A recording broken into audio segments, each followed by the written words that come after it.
আমি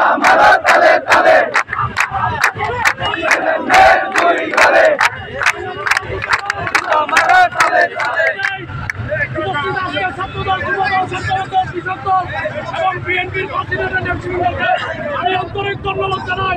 আমাদের তাৎক্ষণিক নোটিশে আপনারা এই যে বিশাল একটা সমাবেশ বিক্ষোভ মিছিলের আয়োজন করেছেন, আপনারা সকলে অবগত।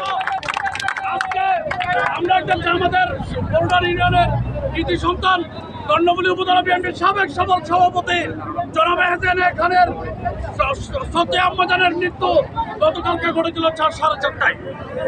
আমাদের আলহাজ আজম মামুন মিয়া ভাই, হাজি উসমান ভাই, অ্যাডভোকেট আজম ফুরকান ভাই এবং আমাদের ফাঁসিডনের নেতৃবৃন্দ সহ দক্ষিণ জেলা বিএনপির সাংগঠনিক সদস্য সচিব লাইন হেলাল শহর সারা রাত্রি এহসান ভাইয়ের বাসায় ছিল।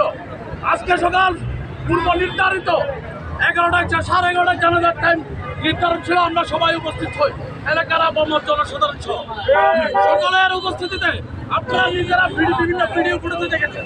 যেহেতু আমরা জানাজার মাঠে ছিলাম, সেহেতু আমরা কি করেছিল তা জানি না। পরবর্তীতে ভিডিও এবং বিভিন্ন ফুটেজ থেকে কনফার্ম হল আলহাজ সরওয়ার জামাল নিজাম একজন সন্ত্রাসী সাবেক 3বারের বিএনপিকে বিক্রি করে এমপি হয়েছেন। জানাজায় এসেছিল দেশীয় অস্ত্র শস্ত্র নিয়ে, বিভিন্ন ভিডিও এবং ফুটেজে দেখেছেন। সেখানে আমি আমার এলাকা এবং বরুডার ইউনিয়ন বিএনপির পক্ষ থেকে আমি আন্তরিক দুঃখ প্রকাশ করছি।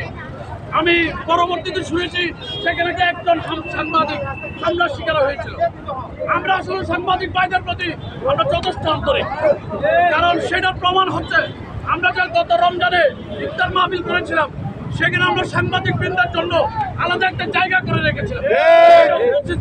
প্রত্যেক সাংবাদিক বৃন্দ আশা করে দেখেছি আমরা আসলে মুক্ত কণ্ঠে কথা বলা, যেটা আওয়ামী লীগের সাংবাদিক